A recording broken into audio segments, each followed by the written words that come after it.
Les nuits vous paraissent longues, vous ressentez de la frustration, du stress, du mal à dormir, vous êtes à bout. Détendez-vous.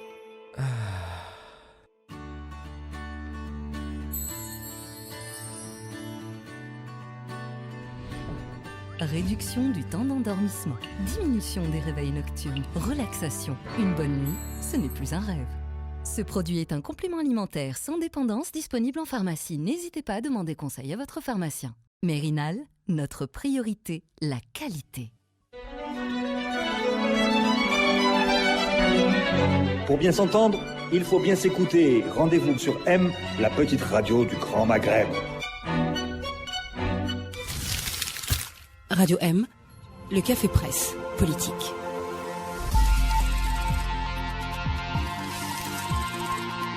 Amis auditeurs, bonjour, le Café Presse Politique est de retour ce mercredi à un peu plus de 22h.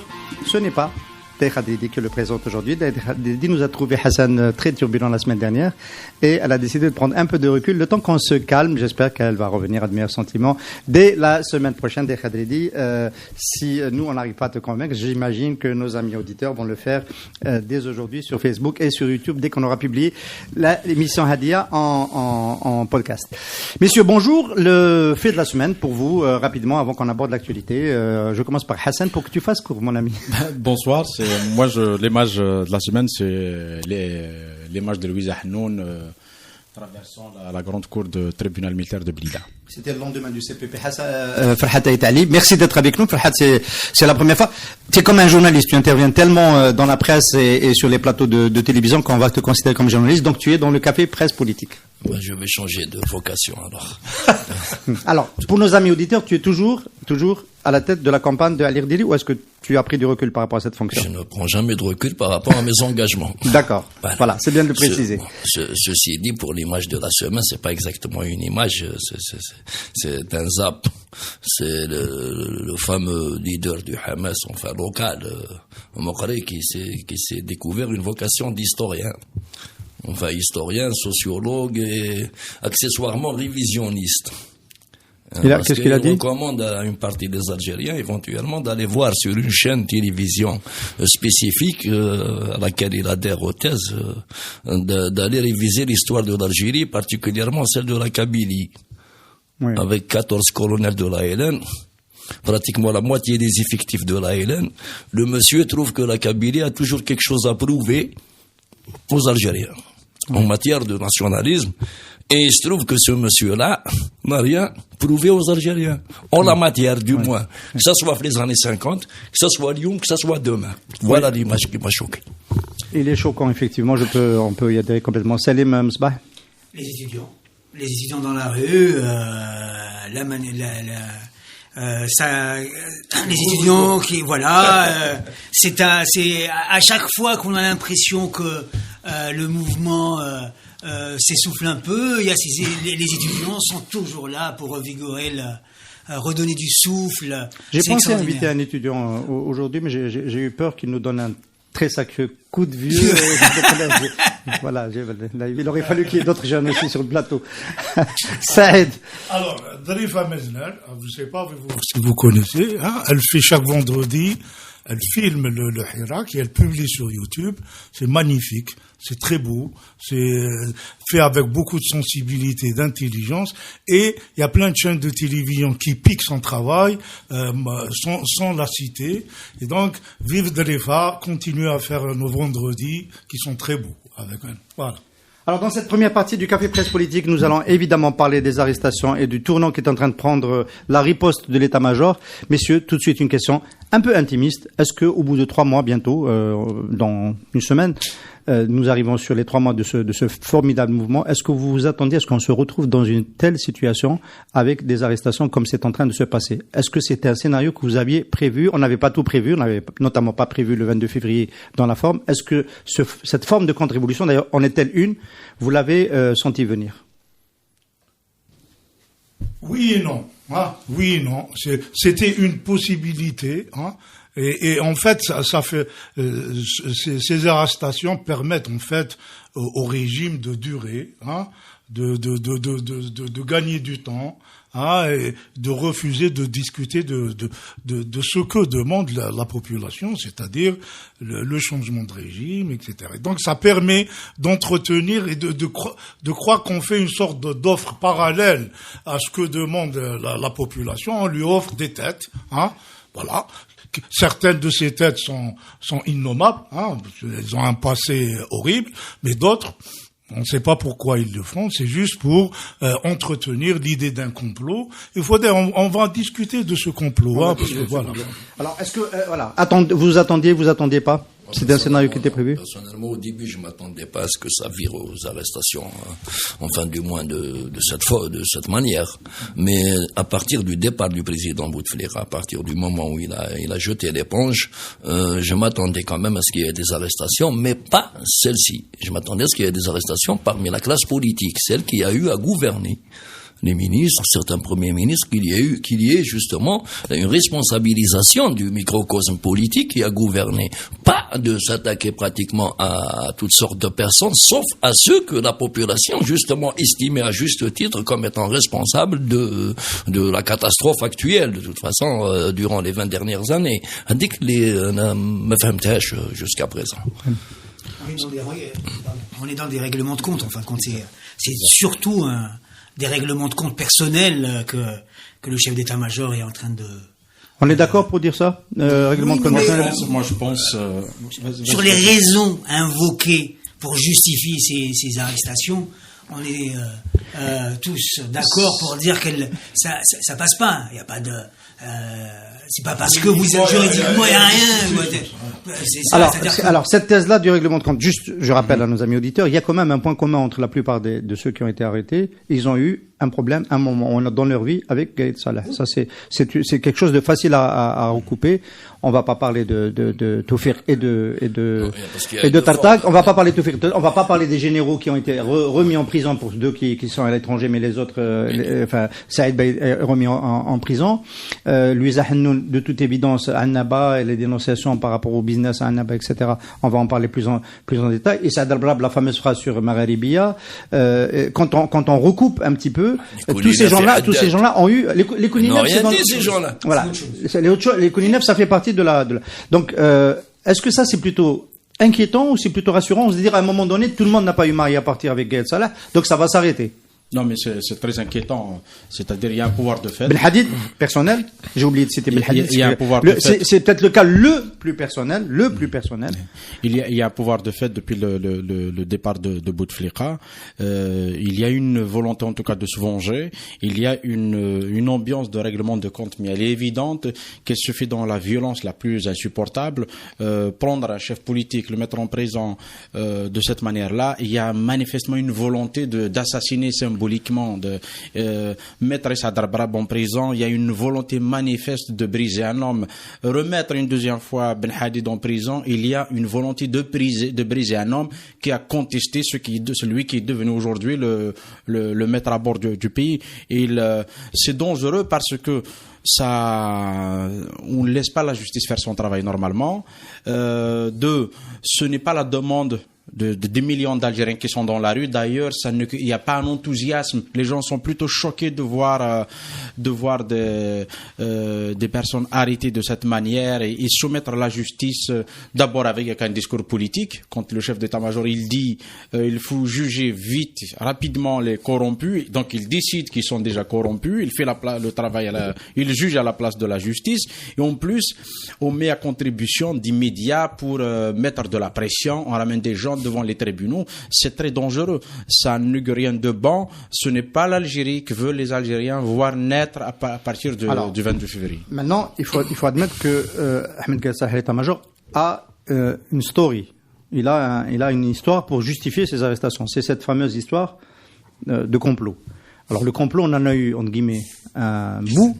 Ce serait la tentative de Saïd Bouteflika pour le compte de son frère de ramener l'ancien président Lamine Zeroual pour diriger la période de transition avec comme intermédiaire l'ancien patron des services Toufir. Ce serait ça la trame du complot. Est-ce qu'on connaît d'autres choses? Est-ce que juridiquement on peut appeler ça un complot? Je vous retourne la question. Non, est-ce que juridiquement on peut appeler un conseiller du président, parce qu'il faut le dire, il était conseiller du président, et le président était en poste, il n'avait pas encore démissionné. Est-ce que le conseiller du président, éventuellement mandaté par le président, oui. Parce que si on dit que le président à l'époque était absent, du moins physiquement, intellectuellement absent, c'est ce qu'on essaie de nous faire avaler, la démission de Warawaf Télévision, Makraj, alors c'est pas lui, parce que où le président était présent intellectuellement, donc il était présent à toutes les étapes de ce fameux complot. Y compris la nomination du gouvernement d'ailleurs. Voilà, justement, jusqu'à la dernière minute, jusqu'au 2 avril, le président était censé être présent. Maintenant, s'il était absent auparavant, la fameuse démission, je compte démission, c'est ou la roue. Parce que c'est là que la question qu'il faudrait se poser. Maintenant, d'habitude, on entend parler de militaires qui complotent contre les présidents. J'ai jamais pas entendu parler d'un président qui complote contre ses militaires. Et un président, il peut comploter contre la nation. Éventuellement, c'est ce qui s'est passé d'ailleurs. De toute façon, en Algérie, depuis 62, toute la nation est accusée de complot, et c'est toujours les mêmes qui complotent. Ceux qui accusent la nation de complot, justement. Vous savez, dans tous les pays du tiers-monde. Mais maintenant, je ne suis pas inquiet que... Donc ça tient pas la route, le complot. Évidemment que ça ne tient pas la route. De toute façon, il y a un seul complot, il date de 58 ou alors oui, comme il est en train d'exploser comme des bombes à fragmentation. Et cette mentalité de complotite, moi je suis quand même optimiste. Elle disparaîtra avec les comploteurs en chef, les seniors, parce qu'ils n'ont pas su communiquer la technique du complot aux petits. La preuve, Saïd, il a raté le sien. Il a échoué. Parce que c'est la deuxième génération de comploteurs. Il a échoué. Ouais. Saïd Jafar, le complot, c'est un peu maigre comme... c'est ça qu'on nous sort quand même. Il y a des gens, quand on leur dit quand même, nous disent, attendez, regardez d'abord le dossier, peut-être qu'elle a aussi participé au complot, et ils reprennent à leur compte cette histoire de complot. Tout à fait. Enfin, premièrement, le Gaïd Salah, formellement, c'est un fonctionnaire. Il n'y a pas de coup d'État contre un fonctionnaire. Soit il est relevé de ses fonctions, soit donc l'idée de complot contre un fonctionnaire, elle est en soi aberrante. En fait, cette théorie du complot, en fait, c'est la réponse qu'ils ont face à un mouvement qui les dépasse, qui est en train de déborder, qui a un non-traitement paisible. Il faut vraiment se rendre compte de ce que sont en train de faire les Algériens. Chaque vendredi, chaque mardi avec les étudiants, ils sortent pacifiquement, avec entêtement, pour leur dire « Titnahaouga ». Et quand ils disent « Titnahaouga », ils veulent dire on change de régime. On peut pas vous permettre de réinitialiser le régime comme un truc, on reboot. Voilà. Aujourd'hui, même cette histoire de complot qui jusqu'à présent ça tourne autour de Saïd, etc. Ils sont en train d'aller dans un autre complot. Alors du fantasme d'un complot franco-berbère, sioniste. Et alors là, les médias sont en train de jouer un rôle horrible. On peut citer lesquels? Non, tous les médias, les télévisions, Nahar, Chourouk, etc., sont en train de fabriquer une division entre les Algériens qui n'existe plus et qui n'a jamais existé et que le Hirak a complètement liquidé. Il n'y a pas de Kabyle contre des Arabes, ça n'existe pas. C'est dans votre tête pourrie qu'il y a cette histoire. Il n'y a pas ça. Ils sont en train d'essayer de la rêver. Et il vient de citer Makri. Makri a été lamentable en entrant dans ce jeu-là.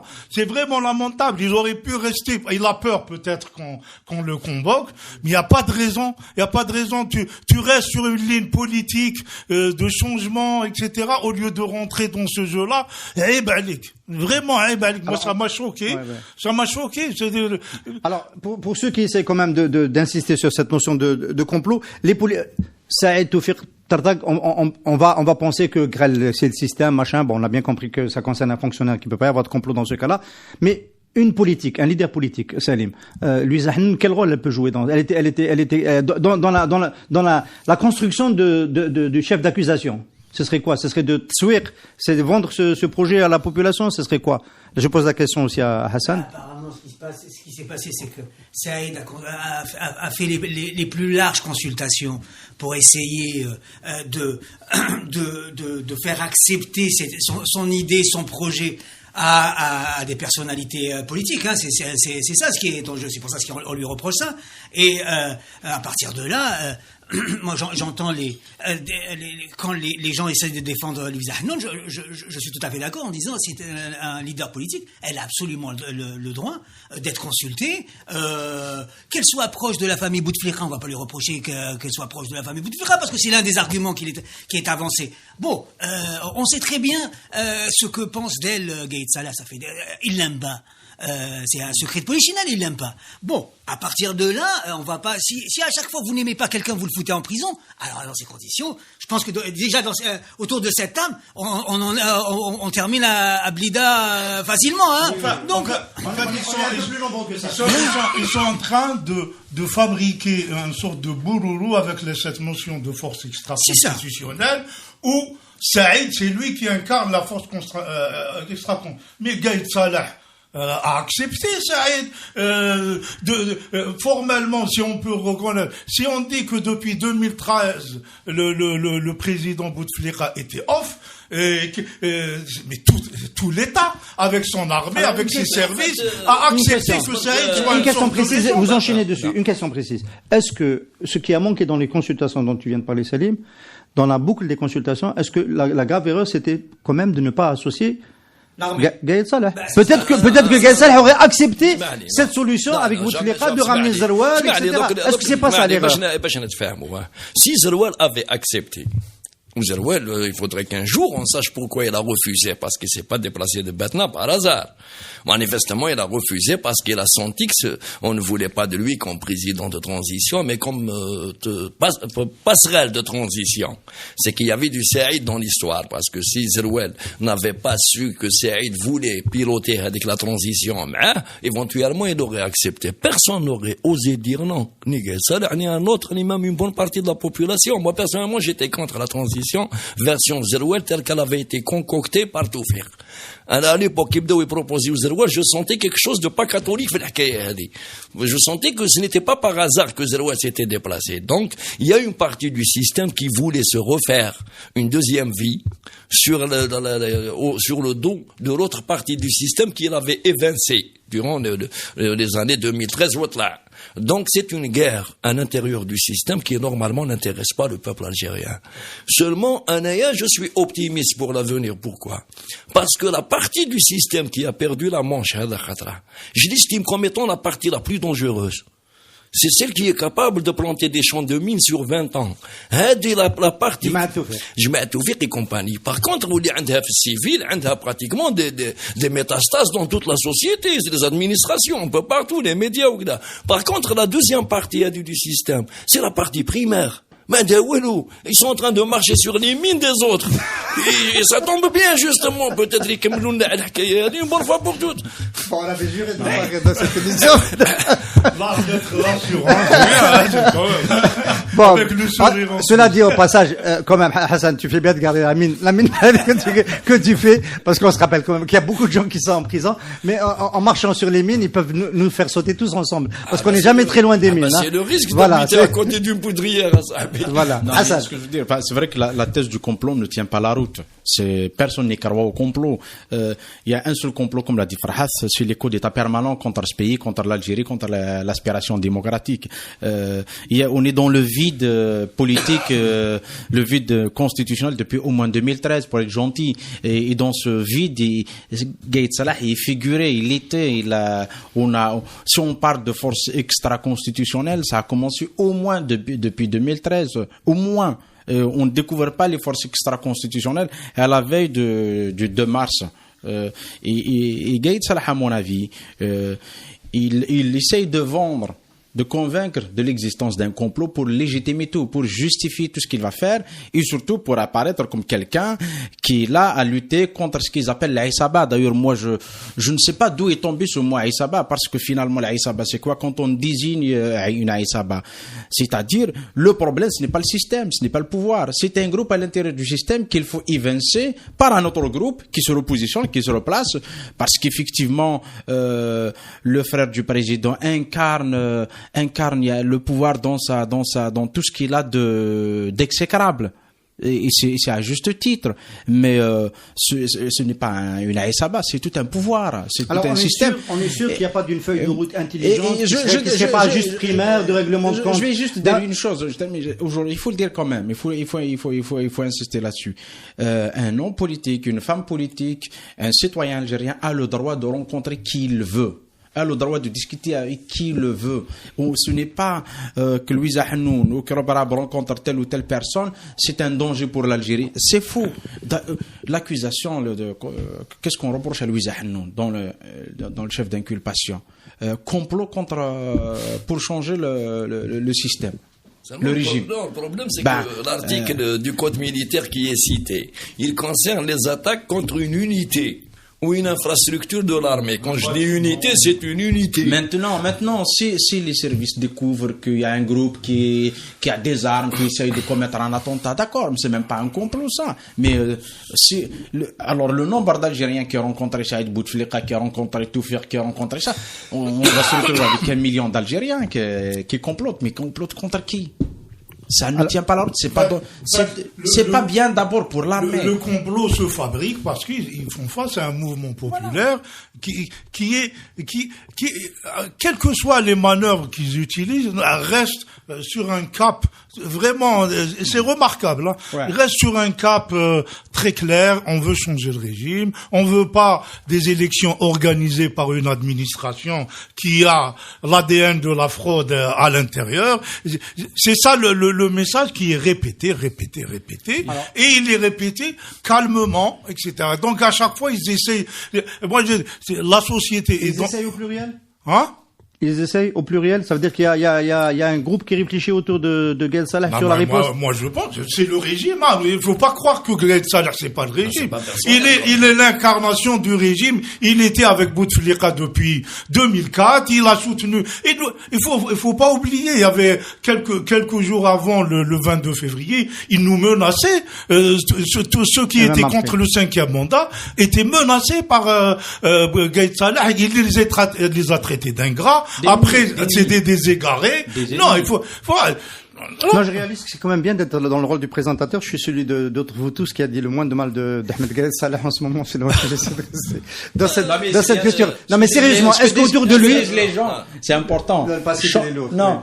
Changeons pas de sujet. Non, moi, ce que je pense, exactement. Ce que je pense sincèrement, c'est que le monsieur et ceux qui sont autour de lui, je dis bien ceux qui sont autour de lui, et je pense qu'il n'y a pas beaucoup de civils aussi. Hein. Il va y avoir quelques civils, mais le gros, c'est les gens qu'il a engagés avec lui, parce qu'aujourd'hui, quand on parle de l'armée, d'ailleurs, on dit toujours atteinte à l'armée, le rôle de l'armée, l'armée qui accompagne le peuple. L'armée, c'est pas Gaël Salah tout seul, donc il y a l'état-major, il y a tout. C'est que ces gens-là, ils ont été mis devant un fait accompli. Manifestement, le 2 avril, enfin entre le 30 mars et le 2 avril, il était question pour le chef d'état-major de faire partir son rival ou de partir lui-même. Ça, c'est le cas. Maintenant, quand on n'a plus le choix que de partir ou d'éjecter l'autre, évidemment, on hérite de la patate chaude. Maintenant, c'est un double 6, on en fait quoi? Et comme ils sont pas formés justement pour gérer des situations politiques aussi complexes, ni pour autre chose d'ailleurs. Il est civil, malheureusement, c'est des anciens. Ils sont dangereux. Les civils, des gens qui sont capables de gérer et de piéger, même dans la société, ce genre de situation. Est-ce que l'arrivée de quelqu'un comme Djemé à la tête du FLN, c'est pas le début de la reconstitution? Non, justement, c'est la fin justement de la façade civile. Pratiquement, c'est le niveau. C'est primaire, le niveau. Mais en plus, ça tourne, gars, dans le même rayon d'action à 200 km à vol d'oiseau. Et en plus de ça, spécialisé, gars, dans le même métier d'origine. C'est quand même curieux. Ils sont malins, le professeur d'université, c'est que tu as un peu de tout. C'est un patchwork. Ça veut dire qu'il y a un manque de personnel. Ils ont intérêt à trouver du recrutement. Une chose, ils ont beau à dire que nous sommes les maîtres du pays, que Gaël Salah montre ses muscles et tout, mais c'est pas bien pour l'armée. Pour l'instant, on pense intérieur, on pense Algérie en interne, mais ce n'est pas bien pour l'armée algérienne. pour l'image qu'elle donne à l'extérieur du pays. Ça fragilise l'armée, ça se mettre comme ça en première ligne, s'adresser aux Algériens dans un contexte où l'Algérie se soulève, montre une autre image de l'Algérie, ça met l'armée en difficulté. Je ne sais pas ce que pensent un peu les partenaires de l'Algérie de cette situation. Qui dirige en Algérie? Est-ce qu'on assiste à l'émergence, à l'apparition d'un régime militaire? Ça renvoie ça renvoie à un certain nombre de choses, tous les accords, les négociations, le type de partenariat qu'ils peuvent avoir avec l'Algérie, ça change tout. Et je ne sais pas, est-ce que au sein de l'armée, il tient compte de tout ça? On va en parler en deuxième partie, parce qu'il s'agit juste de savoir où veut nous conduire avec ces arrestations-là et avec cette démarche de la réaction au complot, le chef d'état-major et l'armée, où est-ce qu'ils veulent nous conduire? Ce sera la deuxième partie du CPP. Ne partez pas trop loin, on s'arrête pendant 2 minutes. Merci.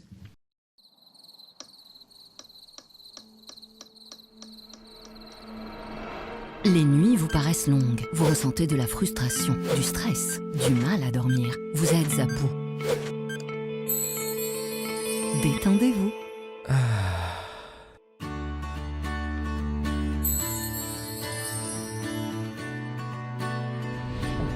Réduction du temps d'endormissement, diminution des réveils nocturnes, relaxation. Une bonne nuit, ce n'est plus un rêve. Ce produit est un complément alimentaire sans dépendance disponible en pharmacie. N'hésitez pas à demander conseil à votre pharmacien. Mérinal, notre priorité, la qualité. Amis auditeurs, nous sommes de retour pour cette deuxième partie du Café Presse Politique. Nous avons vu en première partie quels étaient les ressorts de cette accusation de complot qui était porté par le chef d'état-major et l'armée contre une partie de ceux qui ont gouverné l'Algérie et dirigé sur les 20 dernières années, mais qui a débordé au-delà en débouchant sur l'arrestation notamment de Louisa Hanoun, chef de parti, porte-parole, secrétaire général du Parti des travailleurs. Messieurs, est-ce que Ahmed Gaïd Salah veut devenir président de l'Algérie? Est-ce que c'est ça son projet finalement? Il veut désigner au moins le président. C'est ça, avoir la main. C'est-à-dire avoir la main sur le président. Quand on dit le système veut se régénérer, c'est le système de cooptation qu'ils veulent maintenir. Parce que ce qui est en jeu depuis le 22 février, c'est la population qui dit « je reprends le pouvoir que vous m'avez confisqué » et par lequel l'armée, coopter les dirigeants, coopter les gouvernements, etc. Aujourd'hui, la question que pose la société, c'est ça. On reprend notre pouvoir, qui est normalement naturel, et on a de l'autre côté un régime qui veut maintenir le système de cooptation. C'est quoi vouloir organiser les élections rapidement dans la procédure? C'est vraiment, on reboot le système. C'est un peu délicat parce que dès qu'on désigne quelqu'un, il y a toujours le risque que ce quelqu'un nous échappe. C'est ce qui est arrivé avec Bouteflika. Bouteflika a échappé à ceux qui l'ont amené. Ceux qui l'ont amené, c'était quand même Belkhir et L'Ammari et Toufir. Il y en a 2 qui ont sauté au bout du premier mandat. Il restait que Toufir qui l'a accompagné. D'ailleurs, on peut imaginer qu'il l'a accompagné parce qu'il l'a soutenu. S'il s'était mis sur la route, peut-être que lui aussi aurait sauté. Donc la question c'est, est-ce que l'armée a un candidat? Est-ce que Ahmed Gaïd Salah a un candidat? Moi, ce que je pense, c'est qu'ils ont reçu une patate chaude. Maintenant, il était question le 2 avril de sauver la peau de l'état-major. L'état-major au complet. Et au lieu du président et de sa clique. Donc le président et sa clique, ils n'avaient pas laissé le choix à l'état-major. Donc, mais maintenant, ils savent pertinemment que d'ici le 4 juillet, ils ne peuvent pas les préparer, qui manque 99, un candidat qu'ils vont appeler consensuel. En plus, la machine, mais pas à frauder, la machine à faire passer la fraude. Parce qu'il y a la grosse machine, Bendir, celle qui ramène pratiquement toute la population dans une sorte de zerda collectif qui m'a dit, on l'avait 2004. Cette machine-là, c'est grippée. Ce n'est pas c'est fracassé. Voilà. Donc, je doute fort qu'ils aient en tête, le RND, le FLN, enfin, toute la clique qui est à cause d'elle, pour le ramener. Donc pas de possibilité de sortir un candidat du système. C'est ce qui me fait douter justement de leur intention d'organiser des élections le 4 juillet, même s'ils insistent pour dire nous on y tient, on veut pas de l'impasse, c'est l'opposition qui cherche l'impasse. Effectivement, quand on leur dit écoutez, nous on veut pas d'élection, il faudrait quand même peut-être se demander est-ce que eux en veulent? Moi, je pense à 99% qu'ils n'en veulent pas. Parce qu'ils peuvent pas la gagner. Ils ne peuvent pas les faire comme ils veulent. Donc, automatiquement, ils n'en veulent pas. Seulement, ils n'aimeraient pas assumer Ouma. la rupture. Voilà. Il reste maintenant à coller ça à la partie adverse. Mais maintenant, c'est le plan B, enfin, le plan B, c'est le A. Maintenant, qu'est-ce qu'ils vont développer après l'impasse? Qu'est-ce qu'ils vont proposer comme solution? Parce que la solution à la transition sans eux, qui m'ont شايفين هالجماعة هذه هما dans leur tête, c'est inimaginable. Oui. Moi, je pense moi, je suis d'accord avec Farhat quand il dit qu'au fond d'eux, ils ne croient pas au 4 juillet. Enfin, pour des raisons politiques, pour des raisons techniques, pour toutes les raisons du monde. Il ne pourrait pas y avoir d'élection présidentielle dans 50 jours. C'est impossible. On n'en a pas de candidat. Il y a un refus net de la rue des Algériens. Ils ne veulent pas de ça aujourd'hui. Et est-ce que l'armée a pris acte de ce qui s'est passé en Algérie à partir du 22 février? Est-ce qu'elle a définitivement accepté que quelque chose a changé dans ce pays et que rien ne pourra jamais se faire comme avant? Si commence à bien réaliser que c'est pas possible. Moi, je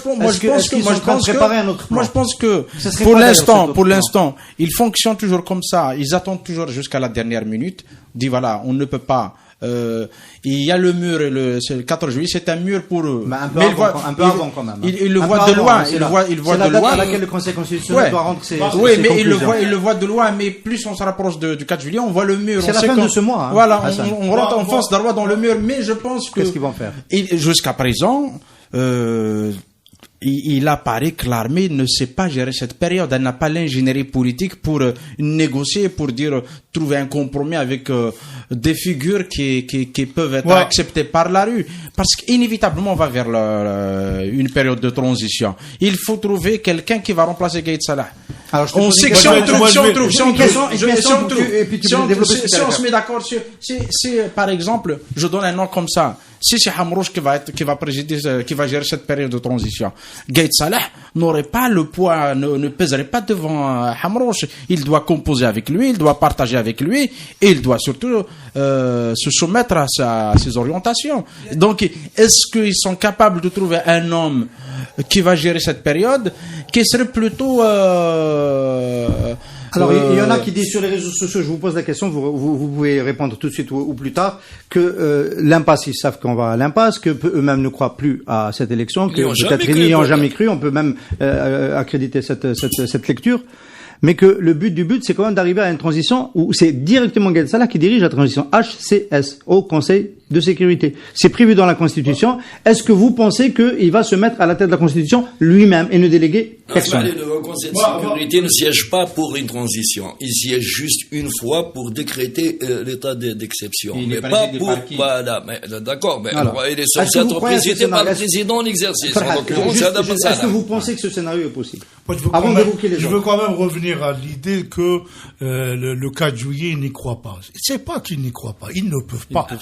C'est quand même très différent parce que quand ils ont lancé le 4 juillet, c'est avec l'idée que dans les forces politiques, les candidats potentiels, les gens vont émerger et vont créer la division. Or, le mouvement est tellement fort que même les candidats potentiels, même s'ils veulent, ils sont dans la retenue parce qu'ils veulent pas se griller avec le mouvement populaire. Donc, on peut pas croire que le 4 juillet, ils l'ont fixé avec l'idée de créer une sorte de division dans le monde. Ça ne marche pas, c'est clair. C'est pour ça qu'aujourd'hui... C'était important de le rappeler. C'était important, parce que c'est pour ça qu'aujourd'hui, ils sont en train de fabriquer le complot franco-berbère, etc., pour créer de la division dans le mouvement populaire et qui fait preuve d'une résilience remarquable. C'est pour ça que je dis, moi... On va arriver au 4 juillet. En fait, le 9 juillet, c'est soi-disant le vide constitutionnel. Hein, c'est-à-dire, ils peuvent créer, être dans le pouvoir de fait. Nous y sommes déjà. On fait semblant de dire qu'on est dans la. On n'a pas prononcé le mot Ben Salah une seule fois depuis le début de cette émission. C'est ça le résultat. Ni Bedoui d'ailleurs. On est dans le pouvoir de fait qui est incarné comme toujours par l'armée.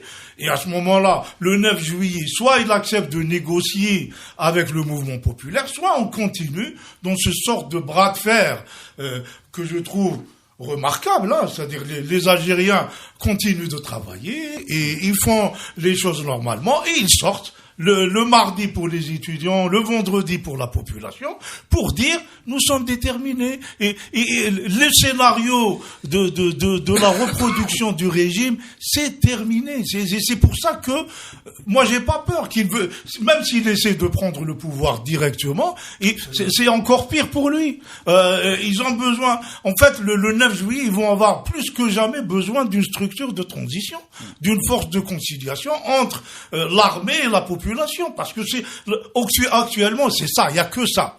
Même la classe politique, elle s'est désintégrée, c'est-à-dire la vieille classe politique, elle n'arrive plus à avoir du ressort et à faire des propositions. Voilà. Salim, une idée sur le plan une fois qu'on arrive au bout de l'impasse. Moi, ce que je pense qu'il se joue actuellement, c'est la tête de Gaïd Salah à la tête de l'état-major. L'avenir de Gaïd Salah est en train de se jouer actuellement. Est-ce que ça se base sur des intuitions ou des informations? Alors, parce qu'il y en a qui le disent. Non, mais attends. Si la lecture de la trajectoire. S'il n'y a pas d'élection présidentielle, s'il décrète qu'il n'y aura pas d'élection présidentielle, il se déjuge. Ah non, il peut constater que techniquement c'est pas possible. C'est pas. Vu comment, je me retrouve à faire l'avocat de Gaïd Salah, mais Bedoui peut lui dire on peut pas techniquement organiser. Mais vu comment aujourd'hui il est engagé pour l'élection du 4 juillet. Vu comment il insiste pour que, s'il était en retrait, si l'armée n'était pas engagée à ce niveau-là, si c'était Bedoui qui faisait son boulot et qui assurait le service après-vente pour l'élection présidentielle, ça d'accord. Mais c'est l'armée qui est en première ligne et c'est elle qui dit et qui insiste pour le 4 juillet. Si l'élection n'a pas eu lieu, c'est un échec politique. C'est un échec d'abord personnel pour Gaïd Salah. Une seconde. Salim n'a pas terminé. C'est un échec personnel pour Gaïd Salah et sa position au sein de l'armée sera affaiblie. Parce que là, il entraîne l'armée dans un processus en disant on va à l'élection présidentielle. Alors qu'ils savent très bien, Saïd a raison. Je regardais un ancien officier des services qui a l'habitude de passer sur les chaînes de télévision qui dit ça ne s'arrêtera pas. Le mouvement populaire continue. On n'a pas besoin de lui pour ça. Non, mais voilà. C'est-à-dire qu'eux, ils le savent aussi. Oui. C'est-à-dire qu'ils ont les rapports pour dire. Eux, ils ont la perception, ils le savent. Ajouter à cela le fait qu'il faut dire que le point d'appui de Gaïd Salah depuis longtemps, c'est Bouteflika. Tout ce qu'il faisait sous couvert de la présidence. Il s'appuyait sur le président, ça légitimait son action. Et ensuite, aujourd'hui, il fonctionne grâce à la Constitution, il s'appuie sur la Constitution, mais passé l'échéance de 4 juillet, la date de 4 juillet, il va s'appuyer sur quoi? Il va être fragile, y compris effectivement à l'intérieur de l'armée. C'est pour ça qu'aujourd'hui, il est dans une attitude extrêmement risquée pour lui-même. Et se braquer toute l'opinion contre lui, se créer des ennemis, ça le fera. C'est pas une bonne méthode. Je ne sais pas s'il est bien conseillé au sein de l'armée. Vous êtes en train de faire une lecture selon votre propre grille de lecture. Il faudrait quand même peut-être rentrer dans la tête du personnage. Et باش تقرا على حساب les grilles de lecture تاعو. هو dans sa tête, c'est pas ta tête. Il a 80 ans. La dernière fois qu'il a fait de la politique, ça fait 50 ans. Donc, dans sa tête, à lui, c'est reportage Jabal Abdel Nasser et compagnie, c'est le fait accompli. أنا نقول لك حاجة أما شوف أنا ما سمعتوش قال له 4 juillet. À chaque fois qu'il fait un discours, il dit le plus tôt possible.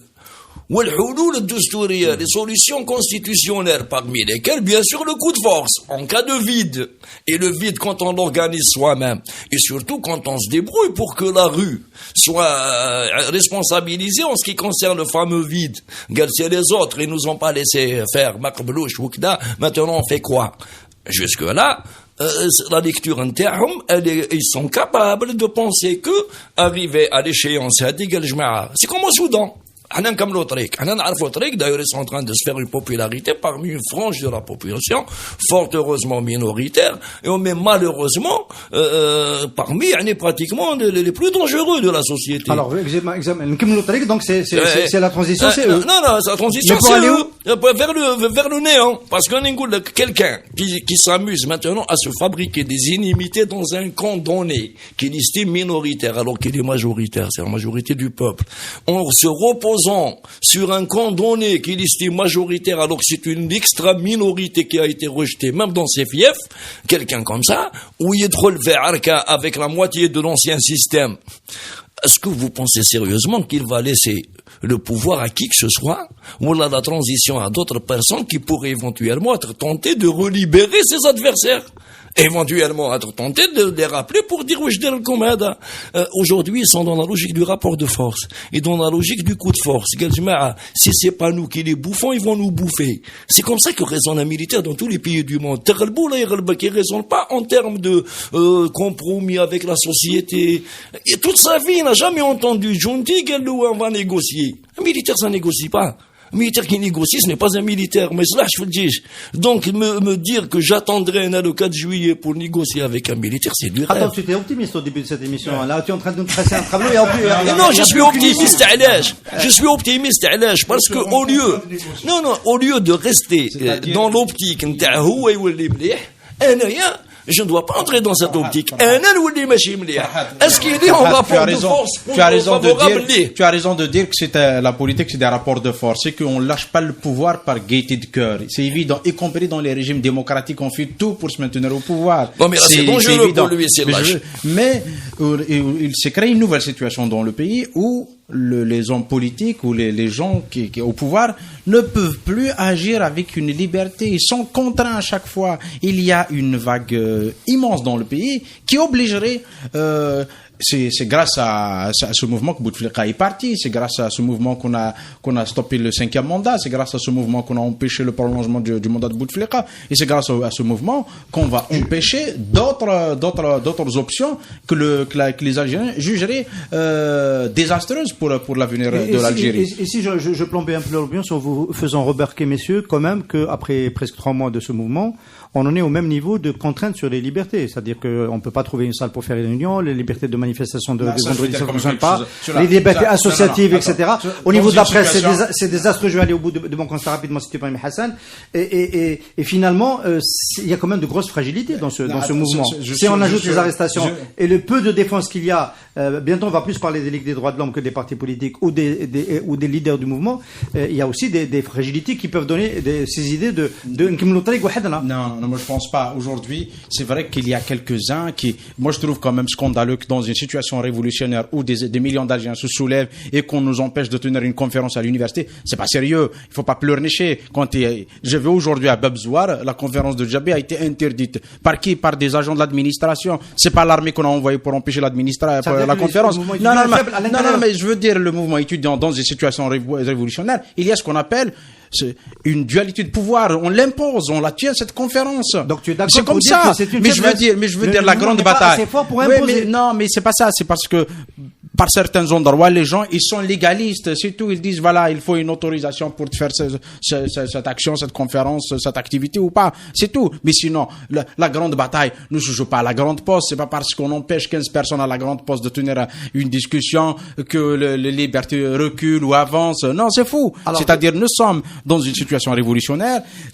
La situation révolutionnaire, c'est une dualité de pouvoir. On peut imposer contre les lois en vigueur parce que les lois en vigueur sont dépassées. Alors, je vais finir l'émission en vous posant 2 questions précises. Est-ce que l'opposition a intérêt à être plus précise dans sa feuille de route? Est-ce que l'opposition aujourd'hui, elle parle de transition, évidemment depuis toujours, transition démocratique, qui serait pas conduite par les personnalités de l'ancien régime, ça on est d'accord. Mais est-ce que, comme moi j'ai assisté à Al-Borj quand on a sorti le portrait de Ahmed Taleb Ibrahimi pour le proposer dans la transition, tu as cité Mouloud Hamouj tout à l'heure, il y a d'autres noms qui ont circulé, Ahmed Ben Bitour et tout.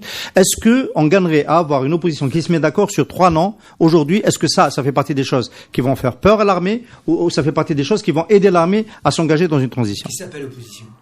Les partis politiques? L'opposition? Au-delà. Y compris la future conférence nationale de la société civile qui est en cours de préparation. Est-ce que vous pensez qu'il faut aller à ce niveau de détail pour avancer? Je rappelle qu'il y a une proposition aussi je me tourne vers Saïd Jafar, d'une autre instance de conciliation, de conciliation et de médiation, pour essayer de rapprocher les positions. Est-ce qu'il faut aller dans le détail? Au-delà des faiblesses des partis, pour des raisons évidentes, parce qu'on a empêché la politique dans ce pays, parce qu'on a empêché les partis, et ça a ensuite créé des conflits internes, ça a dynamité les partis. C'est pas la peine qu'on revienne là-dessus, qu'on les enfonce encore. Mais il y a une évolution nette chez les acteurs politiques, chez les acteurs sociaux. Il s'est dégagé dans ce pays cette capacité à forger des compromis, à négocier, à se mettre d'accord sur un minimum. L'idée d'une transition est partagée par tout le monde, elle traverse tous les courants. L'idée d'une instance présidentielle, c'est la même chose. L'idée d'un gouvernement de transition, elle est admise par tout le monde, elle est portée par l'opinion. Et l'idée de passer à une autre histoire, elle est acceptée, elle est portée, elle est défendue par tout le monde, avec leurs faiblesses, avec leur Attendez, là, Océan Ara de Tripoli, ça c'était Reda Malik et les autres qui parlaient de ce côté. Après le casting, je te donne la parole tout de suite, le casting, il est encore plus important. Qui conduit cette feuille de route? Qui conduit cette feuille de route? Moi, je reste sur l'idée dès le départ, c'est qu'il y aura de la place pour tout le monde. On va plus fonctionner comme avant. Si on met une personne à la présidence, il y aura de la place pour les autres. Là, c'est tout le monde il est beau, tout le monde il est gentil. Je ne dis pas tout le monde est beau, tout le monde est gentil, c'est pas ça, non. D'un côté des militaires qui ont des velléités de conduire la transition, quelque part parce qu'ils n'ont jamais fait confiance aux civils pour les transitions, et quelque part aussi parce qu'il y a des ambitions ancrées chez certains d'entre eux pour guider la transition de la même manière qu'ils sont en train de guider la période actuelle, pratiquement par l'abus d'autorité. Mais de l'autre côté aussi, je ne suis pas pour une transition longue. Je suis pour un report des élections. Maintenant que la solution constitutionnelle est prétendue les parce que dans quelques jours, qui m'a goûté au niveau du Conseil constitutionnel, il n'y a pas de candidature à valider. Donc à partir de là, maintenant, on sort du fameux constitutionnel. Alors que personnellement, je n'ai jamais cru que cet État était constitutionnel. D'ailleurs, même l'actuelle constitution, pour eux, c'est un torchon. Ils n'ont jamais appliqué, mais allez, c'est un processus. Maintenant, je suis pour, justement, le départ, qui n'est plus d'actualité, maintenant qu'il n'y a plus de constitution. Le départ de Bedoui, de son gouvernement, de Pingouin, les Habijim dans les moins de 3 ans, Kraras d'occasion, les politiciens d'occasion, coucher d'occasion, les coucher m'derrah. Mais on va faire, on va former un vrai gouvernement, on va mettre une instance rapide. Il y a 2-3 personnes qui m'ont goûté. J'avais proposé même un militaire, mais pas un militaire actuel. Un ex-militaire, de préférence, j'avais proposé la Benirles parce que c'est le plus cultivé. Il y a des films, vieux, il est consensuel. Pas pour diriger Amin, voilà. Justement, pour rassurer les militaires. Quand je parle des militaires, je parle du haut niveau militaire. D'accord. Je ne sais pas pourquoi faire d'ailleurs, sans aucun plan, de sauvetage du pays. Ou de civils qui tiennent la route pour organiser justement des élections après avoir refait la loi électorale, avoir refait le fichier électoral. C'est pas la peine à constituer tout en septembre, octobre maximum, on se débrouille pour faire. On va dire après avec on a 2 trajectoires qui sont pas sur l'armée et le mouvement populaire ne sont pas sur une même trajectoire. Et il faut effectivement relancer l'idée d'un comité de conciliation parce que l'armée doit comprendre qu'elle va vers un mur, parce que si elle veut diriger elle-même, elle va avoir de gros problèmes, aussi bien avec la société que l'image qu'elle va avoir à l'extérieur, parce que le souci de vouloir ne pas paraître avoir fait un coup d'État, etc., va se poser rapidement. Si elle dirige elle-même, il n'y a pas l'image de militaire dirigeant un pays directement, ça marche pas, c'est clair. Et donc l'idée d'un comité de conciliation avec de gens sages pour faire comprendre aussi bien à l'armée et à la société, parce que même pour la société, on peut pas dire ça veut dire qu'on va tout de suite basculer dans. Non, il y a un travail. La transition, ce n'est pas juste une histoire de. Moi, j'ai parlé avec quelqu'un. Il m'a expliqué comment ça fonctionnait, le système de gestion des ordures au niveau communal, où on fabriquait de faux emplois des gens qui avaient de l'argent. C'est tout un système qu'il faut fabriquer comme ça. et qu'il s'agit de démanteler et de le démanteler sans créer une guerre civile. C'est ça l'idée de transition, c'est d'aller en douceur, de construire et pas d'aller dans un truc de destruction. De confrontation. Voilà. Messieurs, je pense qu'on a fait le tour de la question pour cette semaine. J'espère qu'on pourra reparler. Oui, Hassan, oui. Moi, je lance un appel à Dey Khadridi. Ah oui, bien sûr. Reviens, oui. Reviens. On l'embrasse. Reviens, non, reviens. Je m'associe à ton appel. Voilà, reviens. Amis auditeurs, à la semaine prochaine, à mercredi prochain.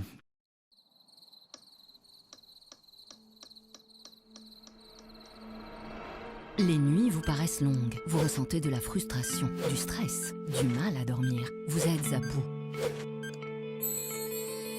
Détendez-vous.